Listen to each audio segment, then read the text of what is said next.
And the more people you can get to opt in, the bigger you grow your database. The bigger you grow your database, the more people you can make offers to, and the more money that you'll make. And we do a thing every year at the end of the year. We have this year-end process, and you don't actually have to wait till the end of the year to do it. You can do it any time. And it's a worksheet that you go through, and it asks you a bunch of questions kind of to review the last 12 months. Like, how many new lead magnets did you make? How many new people opted into your list? How many ads did you put out? How many products did you add to your arsenal? All this different stuff. And when you look at it, you can clearly tell why you made the amount of money you made over the last 12 months. And if you want to make more, all you have to do is improve a couple of things on that list and you will make more money. It's almost guaranteed. But one of the first things is, building the list. How many different things did you offer for free to get people on your list? And, that's kind of the core that everybody talks about. The money's in the list, and, the list is the magic and all that. There's a lot of truth to that because, like I said, the more people that you have to make offers to, you could come up with new stuff like on an ongoing basis, and you don't have to build it. You could find affiliate offers. You could find, like, you might come across, hey, this person's doing something really cool. I can partner with them as an affiliate. I can bring that to my list and I can make money. You could literally make money just referring other people's stuff. And if you have a big list of people that you know what they're interested in, now all of a sudden you just start hunting for things that they would get benefit from. And the more you connect them, the more money you make. It's like the more useful you are in a business, the more money you should be making. And, I use this example of the woman that sold maternity dresses. And she was struggling because she literally couldn't make enough money to support her family selling these dresses. There wasn't enough profit in it. But when I talked to her, I said, you don't really need to make money on the dress. And she about came unglued. She goes, no, I have to feed my kids. I need to make money. And I said, you're looking at it wrong.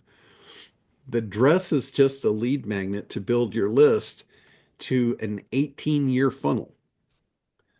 All you have to do, you know what's going to happen. Somebody's going to buy this maternity dress. You know what's going to happen in 3 to 6 months, right? It's like you have a crystal ball. There's a human being's going to pop out. And this little human being's going to have just an absolute shitload of problems over the next 18 years that money is going to be paid for. So all you have to do, figure out what that timeline looks like, find the people that create those products to solve all those problems, and make deals with them. Hey, I can bring people to you. What commission do you pay? And then you have a funnel. And every time, it's just like you knew what was going to happen 3 to 6 months later. You know what's going to happen every step of the way with this child. You know there's going to be some teething involved. You know there's going to be diapers needed. You know there's going to be potty training needed. You can literally forecast out 18 years everything that child's going to need. And with that, you can go find the people that supply all that stuff.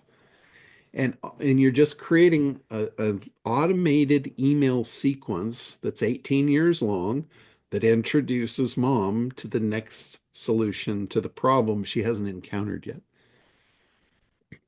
How much money could you make over 18 years, even if you didn't make any money on the first sale? So many people lose focus of the lifetime value of the customer. They're just focused on the initial sale. And that is so the wrong way to look at business. If you look at business like that, you're going to be in a constant rat wheel. You're just going to be, chasing the cheese. As soon as you make a sale, that's the end of your that's the end of your life. You have to start over again. That's a horrible way to do business. All right, Pam, go ahead. So I really love what you mentioned about the maternity dress and the whole Mhm. story. And now I haven't been able to go through all of the act stuff. Is that where I'm going to be able to plot out something like that for what I'm doing? Because I sit here and go, I have no idea how to do that. Yeah, yeah. Well, the particular lesson in ACT that alludes to that is called the timeline. So basically, on a timeline, when you look at a sale, the person that is going to make that purchase is on a timeline. And, timeline kind of refers to a lot of different things. It can be an NLP thing, but it's the point of where that prospect is in their life, is what I refer to. Okay. And they have a problem. If your problem if is solved by your product, your solution is on the end of the timeline. So what you need to do is you need to create a marketing campaign that forecasts the story of where they are and where they want to be and how your product gets them there. And if you tell that story that matches up with that timeline, you will be creating demand and desire for the product. You'll be eliminating objections, and then you'll be making an irresistible offer at the end. When they make the purchase, the transformation finishes the timeline, right? They bought the product, they got the outcome out of it, and now they're at square one again. They're on the beginning of the next timeline.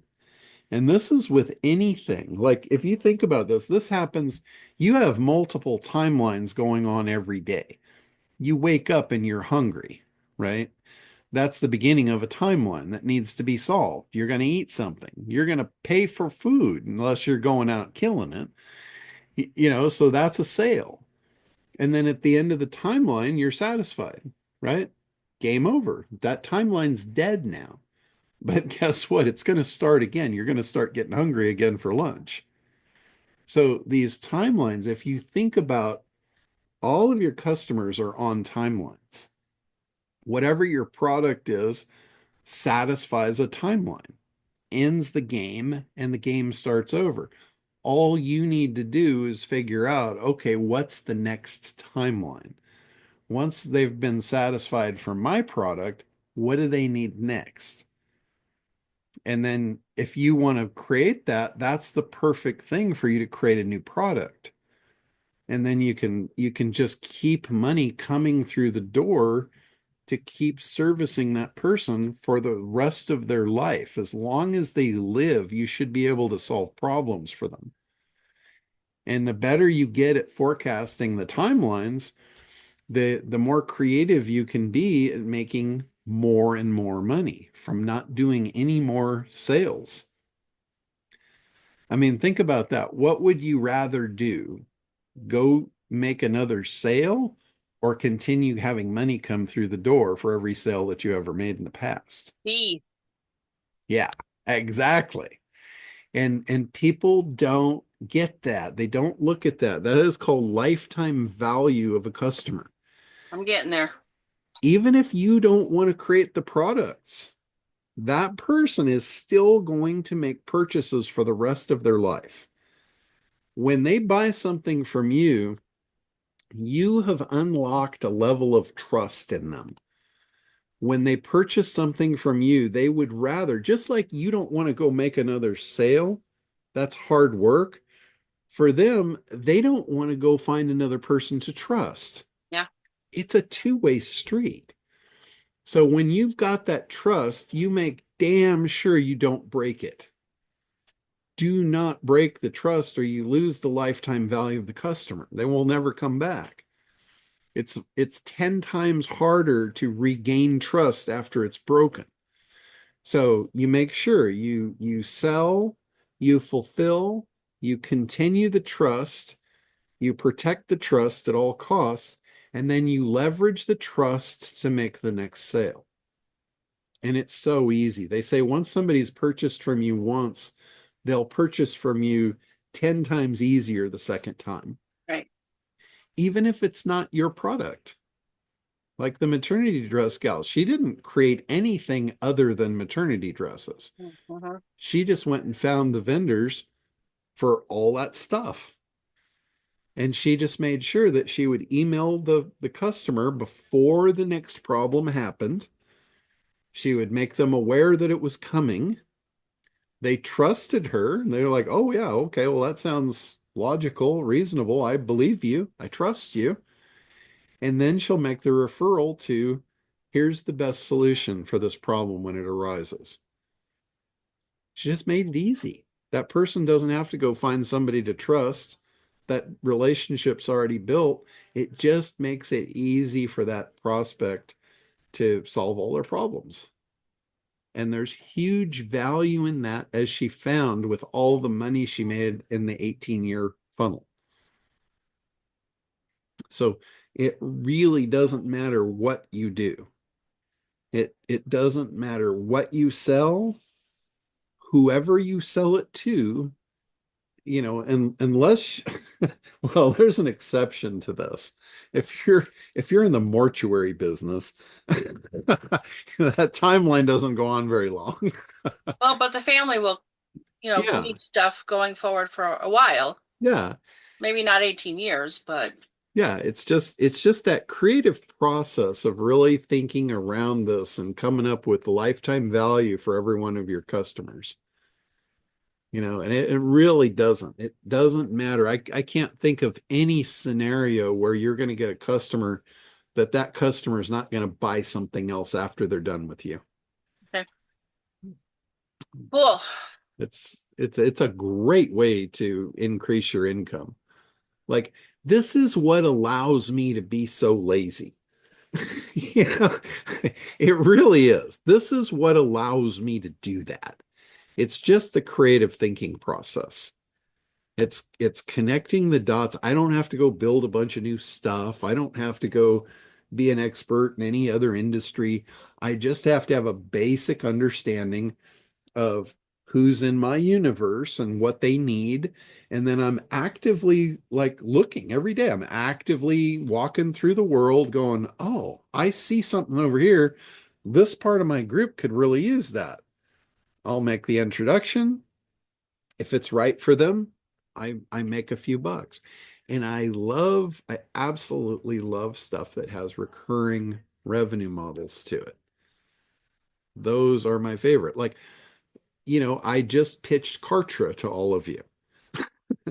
When I sell Kartra, like let's say I refer Kartra to somebody, they buy Kartra. If they buy the low level, it's like $100 a month. I get $40 a month. Guess what? That person starts building their business on there. They're never going to give it up. As long as they're in business, I'm going to keep getting my $40 a month. That's a lot of money over 10 years. I don't look at it as the $40. It's like I at least look at 12 months. So in 12 months, it's what, $480? So every customer I sign up on Kartra, I just look at myself as I just got a raise. I got an annual bump in my salary of $480. That was pretty cool. How many times a week or a day could I do that? How much money do I want? That tells me how many I need to refer to get on there to get that money. And that goes back to the very first lesson in ACT, which is it's the oh shit, what's it called? The dream mode where you're forecasting your life. The freedom formula. It goes to the freedom formula lesson.